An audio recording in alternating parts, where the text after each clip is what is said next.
Guys, is it possible to make barbecue in your oven? Well, listen, I actually know the answer to that, okay, so I'm no fool.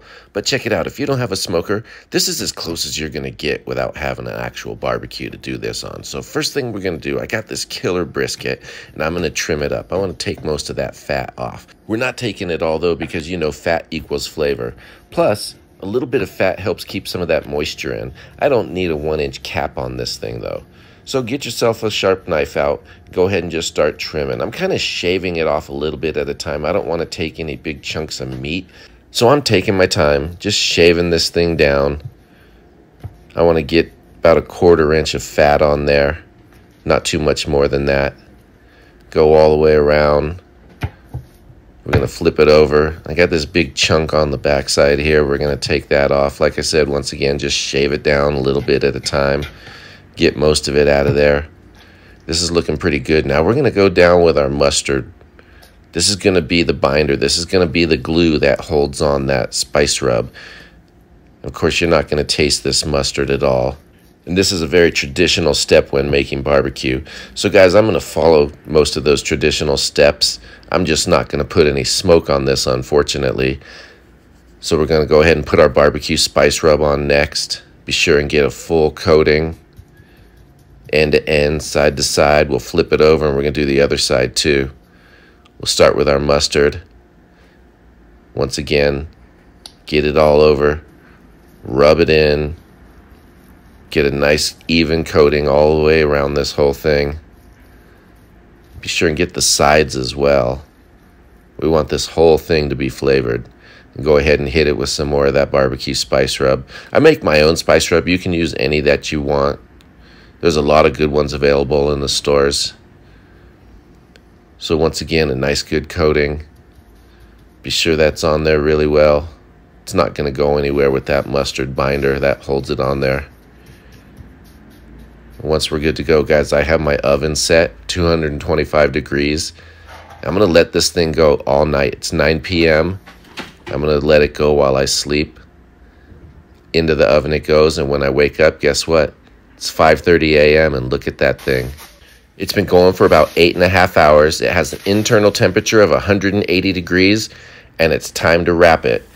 So onto the foil, and I'm going to give this a nice, tight, snug wrap in my foil. Because, guys, this is going to go back into the oven. I'm keeping the temperature the same, 225 degrees. And we're going to bring this thing up to a little bit over 200. I'm actually just going to let it go.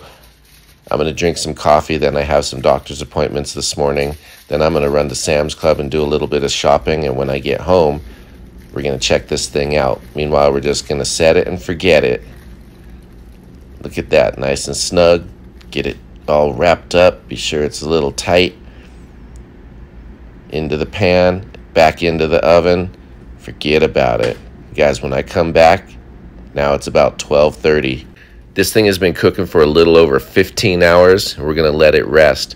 What I'm going to do is just wrap it up in this towel. That's going to act as an insulation. I don't want this thing to really cool off. We're not going to eat it till a little bit later for dinner, so I want it to rest, but I want it to just kind of stay nice and warm. So we're going to insulate it in this towel, get it snugged up really well, just like what I'm doing here. We're going to let that go for a good solid hour or an hour and a half before we actually get in there and do a little test bite. So guys, now it's 2 o'clock in the afternoon. This thing is ready to actually get into for the first time and see how it is. It's still super hot. I'm going to move that towel.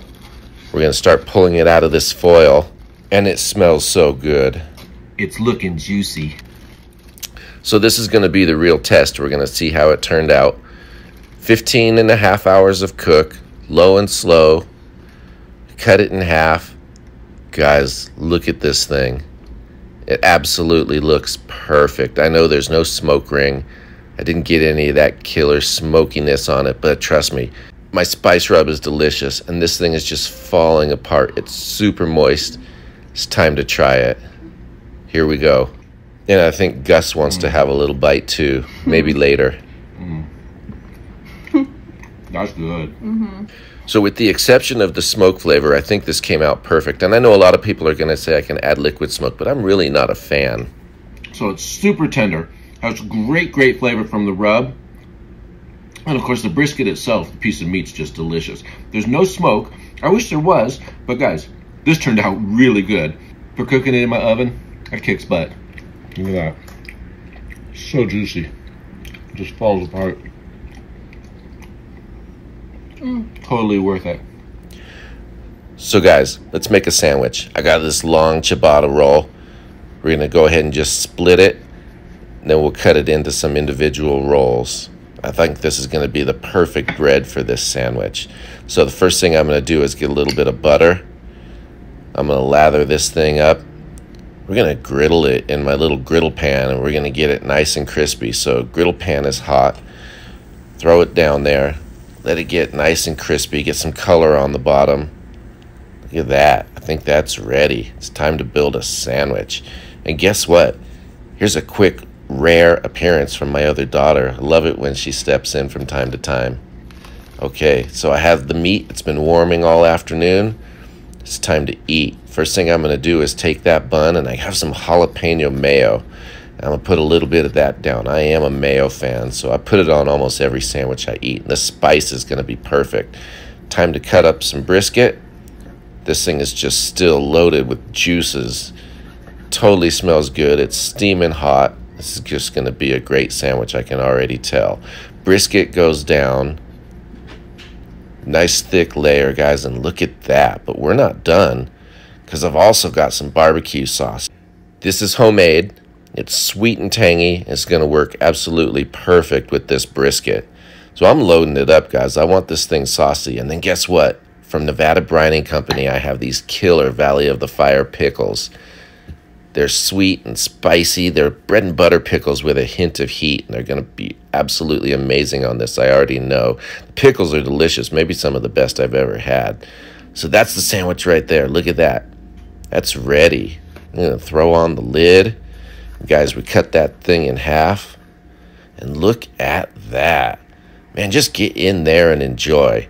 There's a barbecue in the oven minus the smoke. I know you want me to stop calling it barbecue, and that's okay. It's just a baked brisket, guys, but it was amazing. Follow this recipe. You will not be disappointed. What a treat. Cheers, everyone.